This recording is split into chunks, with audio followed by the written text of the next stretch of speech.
السلام علیکم۔ آج کیونکہ جمعہ ہے اور میں ایک چھوٹے سے ایک یا دو لفظ ہیں، میں نے آج سوچا کہ میں تھوڑا سا کچھ ہٹ کے آپ لوگوں کو بتاؤں جس سے آپ کے علم میں اضافہ ہو۔ خیر، یہ قرآن کا سلسلہ تو انشاءاللہ جاری رہے گا اور اس کا درس تو ملتا رہے گا آپ لوگوں کو، لیکن کچھ لفظ میرے بھی ذہن میں آتے ہیں اور آپ کے ذہن میں بھی آتے ہوں گے، تو اس سے ریلیٹڈ میں نے سوچا کہ آج جمعہ ہے تو آج میں تھوڑا سا کچھ الگ سے ذرا ہٹ کے آپ لوگوں کو بتاؤں۔ تو پہلی بات تو یہ ہے کہ ہم اگر اپنے معاشرے میں دیکھیں تو نظام ہمیں ایسا لگتا ہے جیسے بکھر گیا ہے، بالکل بکھر اس لیے گیا ہے کہ سب کی سوچیں، سب کی تھنکنگ بالکل مختلف ہیں، ایک دوسرے سے میل نہیں کھاتی ہیں، کوئی کچھ کہتا ہے اور کوئی کچھ کہتا ہے۔ تو یہ تو خیر ہمیں اس سے پتہ چل جائے گا کہ ہم ادھر یا ادھر کی کوئی بات نہ سن کر ہم قرآن پہ اگر توجہ دیں گے تو ہمارے جو سوچ ہے اور ہمارا جو یہ بکھرا سماج ہے وہ ایک ہو جائے گا۔ لیکن صرف قرآن پڑھنے سے، اب میں پڑھ رہی ہوں، آپ لوگ پڑھ رہے ہیں یا اور، تو اس سے ایسا ہے کہ ابھی بھی ایک نہیں ہو پائیں گے۔ اس کے لیے ضرورت ہوگی ایک امام کی، ایک لیڈر کی، جو ہمارے معاشرے میں ایک لیڈر ہو، لیکن وہ لیڈر ایسا ہو، دیکھیے امام لفظ بنا ہے اور ان دونوں کو ملا کر، اس کے روٹ ورڈ ہے، تو اس کو ملا کر جو لفظ بنا ہے امام۔ اب یہ تو یہ ہے، یہ جمع ہو گیا، یعنی جو دو ماؤں کا پیار ہوتا ہے، امام لفظ آیا ہے تو یہ جو میں نے آپ کو بتایا یہ تو یہ سے بنا ہے، تو یہ ہو گیا دو ماؤں کا پیار۔ تو دیکھیے ایک ہی ماں ہوتی ہے تو وہ اپنے بچے پر آنچ نہیں آنے دیتی اور سوچتی ہے کہ میں اس کو کچھ ہونے سے پہلے مجھے ہو جائے، اور وہ ہر تکلیف، ہر پریشانی میں وہ آگے ہوتی ہے اور اپنے بچے کو بچاتی ہے۔ اور جب اب اس میں دو ماؤں کا پیار بتایا امام کے میں، تو سوچئے کہ وہ نظام کیا ہوگا کہ جو امام اپنی جو اس کے ماننے والے ہوں گے ان کو دو ماؤں کا پیار دے گا، اور وہ معاشرہ بھی اسے لگے گا کہ جس کی موجودگی میں وہ مطمئن ہوگا۔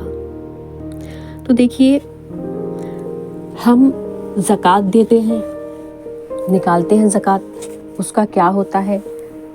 میں نے نکالی، کسی کو دے دی، تھوڑی تھوڑی کر کے دے دی، کسی اور نے نکالی، اس نے اپنے طریقے سے دی، مطلب ایک، پھر میں وہی کہوں گی کہ ایک معاشرہ جو ہے جیسے بکھر سا گیا ہے، اور اللہ تعالیٰ نے منتشر ہونے کو نہیں بتایا، ایک جٹ ہونے کو بتایا، اکٹھا ہونے کو بتایا، ایک جماعتی نظام اللہ تعالیٰ نے دیا ہمیں۔ اور یہ تو میں نے آپ کو یہ بتایا، اور دوسرا میں آپ کو یہ بتاؤں گی کہ لا نفرق بین احد منہم، لا نفرق بین احد منہم، ان میں کوئی فرق نہیں، نبیوں میں فرق کیوں نہیں؟ کیونکہ دیکھیے جتنے بھی انبیاء آئے ہیں ایک ہی مشن لے کر آئے ہیں۔ اب ہم یہ کہتے ہیں کہ ہم رسول اللہ کی تو اتنی تعریف کرتے ہیں اور درود شریف پڑھتے ہیں، تو اور مطلب سب کی الگ الگ سوچ، سب کی الگ الگ رائے، سب کا الگ الگ نظریہ ہے، تو کوئی اس کو اس بات سے اس کو جج کرتا ہے کہ اس آیت میں یہ کہا گیا ہے، اس آیت میں یہ کہا گیا ہے کہ لا نفرق بین احد منہم، لیکن دیکھیے بات صرف ایک ہے کہ ان میں کوئی فرق نہیں ہے۔ تو اب فرق، نہ تو عزت میں کوئی فرق ہے، نہ رتبے میں کوئی فرق ہے، تو بات اس چیز کی نہیں ہو رہی ہے، بات یہ ہو رہی ہے کہ جتنے بھی انبیاء آئے، چاہے وہ موسیٰ علیہ السلام ہو، عیسیٰ علیہ السلام ہو، ابراہیم علیہ السلام ہو، رسول اللہ صلی اللہ علیہ وسلم ہو، ان کا مشن کیا تھا، ان کی تعلیم کیا تھی؟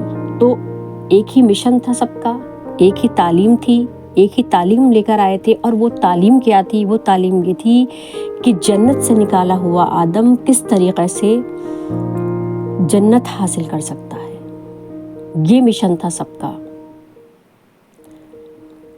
تو اس آدم کی ہدایت کے لیے انبیاء آئے، اسے گائیڈ کرنے کے لیے.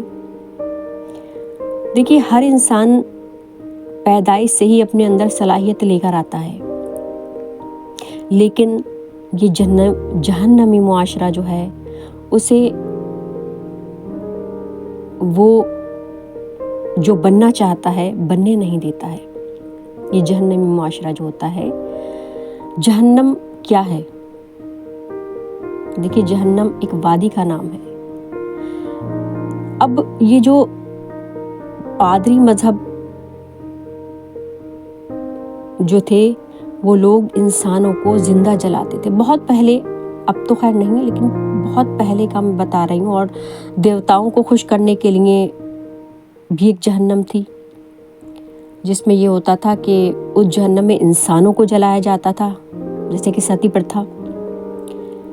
یہ وہ جہنم ہے جہاں انسانی صلاحیتیں جھلس کر رہ جاتی ہیں، جہاں وہ جو کچھ بننا چاہتا ہے بن نہیں سکتے. وہ کون سا نظام ہوتا ہے؟ وہ ہوتا ہے جہنمی، جہاں آپ کو جو بننا چاہو گے. اور ایک دوسرا جو نظام ہے وہ ہے جنتی نظام، جہاں آپ جو بننا چاہو گے بن جاؤ گے، صلاحیتوں کو دکھانے کا موقع ملے گا. اور دیکھیے، جہاں صلاحیتیں دکھانے کا موقع ملتا ہے وہی قومیں زندہ ہوتی ہیں. اور پھر دیکھیے، میں نے زکوٰۃ کا آپ کے سامنے ذکر کیا تھا. تو جب ایک مملکت قائم ہوتی ہے، مملکت جو ہوتی ہے نظام جو کرتی ہے اور انتظام جو کرتی ہے انسانوں کے کھانے اور پینے کا، رہنے کا، وہ اس مملکت کی ذمہ داری ہوتی ہے. اور وہ نظام کس چیز سے چلتا ہے؟ زکوٰۃ سے چلتا ہے. اور یہ نظام رسول اللہ صلی اللہ علیہ وسلم نے مدینے میں قائم کر کے دکھایا. اور میرے خیال سے آج تک پھر وہ آسمان کی آنکھ نے وہ نظام اب تک شاید نہیں دیکھا جو رسول اللہ صلی اللہ علیہ وسلم نے قائم کیا تھا. اور کتنی جلدی قائم کیا تھا. اسی لیے قائم کیا تھا کہ وہاں ان کی جو صلاحیتیں تھیں وہ دبی کچلی نہیں تھیں. ان صلاحیتوں کو موقع مل رہا تھا، پنپ رہی تھیں صلاحیتیں. ایک جنتی نظام تھا. اور انبیاء، رسول، آپ جو بھی کہیں، جو بھی اسے نام دیں، وہ آدم جو جنت سے نکالا ہوا تھا اس کو دوبارہ سے اس طریقے سے جنت کہ کس طریقے سے جنت حاصل کر سکتا ہے. تو اس آدم کی ہدایت کے لیے جو تھے انبیاء آئے، اسے گائیڈ کرنے کے لیے. اور پھر یہ کہ وہ معاشرہ ہو جہاں صلاحیتیں نشو نما ہوں، وہ صلاحیتیں اپنی دکھائیں. اب دیکھیے، ہمارا جو اس وقت ماحول ہے، جنگیں جو ہو رہی ہیں، تو یہ کیا ماحول ہے؟ اب ہم یہ کہتے ہیں کہ بچہ ہمارا ڈوب کے ختم ہو گیا. جب ہم نے اسے تیرنا سکھایا ہی نہیں تو افسوس کس چیز کا؟ وہ تو ڈوبے گا ہی. جب تک ہم اسے تیرنا نہیں سکھائیں گے تو کیسے بچے گا؟ تو میرا مقصد یہ ہے کہ بچوں کو اپنے تیرنا سکھائیں، ان کی صلاحیتوں کی نشو نما کریں، ان کی صلاحیتوں کو دب کچل کر نہیں رکھیں ان کی صلاحیتوں کو. کیونکہ ہر انسان اپنے اندر صلاحیتیں پیدا کر کے آتا ہے اس دنیا میں. اور دیکھیے، آپ سوچ رہے ہوں گے کہ شاید میں کسی کی سائیڈ لے رہی ہوں. میں ایک صرف مثال دے رہی ہوں اسرائیل کی، کہ آپ میری اس بات سے کوئی غلط رائے قائم نہ کریں. صرف مثال کے طور پہ میں آپ کو بتا رہی ہوں کہ اسرائیل بالکل ختم ہو چکا تھا، اور ہم نقشے میں بھی اگر دیکھیں گے تو ایک ڈاٹ کی برابر اسرائیل ہے، لیکن اس کی طاقت، اس کی پاور، آج اس کی حیثیت کیوں ہے؟ آپ صرف غور کرنے کے لیے کہ صرف ایک ایگزامپل کے لیے میں نے آپ کو یہ ایک وہ دیا ہے، آپ کو ایگزامپل اس کا، اسرائیل کا۔ میں اس کی سائڈ کی نہیں، یا میں کچھ آپ میرے بارے میں کچھ غلط سوچ رکھیں، غلط رائے اپنے اندر قائم کریں، ایسا کچھ نہیں ہے۔ صرف ایک ایگزامپل کے میں نے کہ ایک نقشے میں آپ دیکھیں گے تو ایسا لگے گا جیسے ایک ڈاٹ لگی ہوئی ہے، اتنا اسرائیل ہے، لیکن وہ کتنی کم تعداد کے لوگ آج پوری دنیا پہ حکومت کر رہے ہیں، آج پوری دنیا ان سے ڈر رہی ہے۔ کیوں؟ کیونکہ ان کے یہاں لڑکیاں اور لڑکے سب ملٹری ٹریننگ حاصل کرتے ہیں، سب جنگجو ہیں، چاہے وہ لڑکے ہوں چاہے وہ لڑکیاں ہوں، اور سائنس کے فیلڈ میں سب سے آگے نمبر 1، ہر چیز ایجاد کر لی انہوں نے، اور سب میں ایک اتفاق، سب لیڈر کے پیچھے چل رہے ہیں، اپنے لیڈر کی مان رہے ہیں، جو پیسہ خرچ ہوتا ہے وہ حکومت کی طرف سے ہوتا ہے۔ تو یہ چیزیں جو ہیں انسان کو بہت کچھ سکھاتی ہیں۔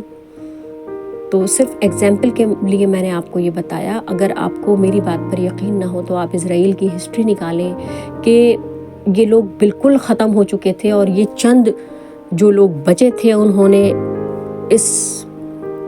کیسے اس کو ڈیولپ کیا۔ وہ آپ جگہیں دیکھنا، جب اسرائیل جو ختم ہوا تھا وہ آپ جگہیں، اب تو نیٹ کا دور ہے اور آپ یوٹیوب پہ یا آپ گوگل پہ آپ سرچ کر کے دیکھیں گے تو وہ جگہیں آپ یقین ہی نہیں کریں گے کہ یہ وہی اسرائیل ہے۔ کیوں؟ کیونکہ وہاں ہر بچے سے سوئمنگ آتی ہے، ہر بچہ جنگجو ہوتا ہے، ہر بچہ سائنس ہو چاہے کچھ ہو، ہر فیلڈ میں آگے سے آگے۔ ان کی صلاحیتوں کو دبا کچلا نہیں جا رہا ہے، ان کی صلاحیتوں کی نشو و نما ہو رہی ہے، وہ پرورش پروان چڑھ رہی ہے، وہ صلاحیتیں پروان چڑھ رہی ہیں، اور وہ آج اس مقام پر ہے۔ تو ہمیں بھی اپنے بچوں کی صلاحیتوں کو بڑھانا ہے، ان کی نشو و نما کرنا ہے، اور پھر یہی کہ اکیلے کوئی کچھ نہیں کر سکتا، جماعتی نظام ہونا چاہیے۔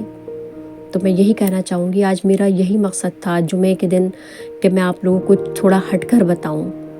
تو انشاءاللہ یہ قرآن کا درس تو جاری رہے گا، اور آپ سب لوگوں کو میری دعائیں اور آپ سب لوگوں کو میرا سلام۔ چلیے میں پھر انشاءاللہ آگے درس میں ہم ملاقات کریں گے، اور سورہ بقرہ کی آیتوں سے آگے پھر ہم شروع کریں گے۔ اللہ حافظ۔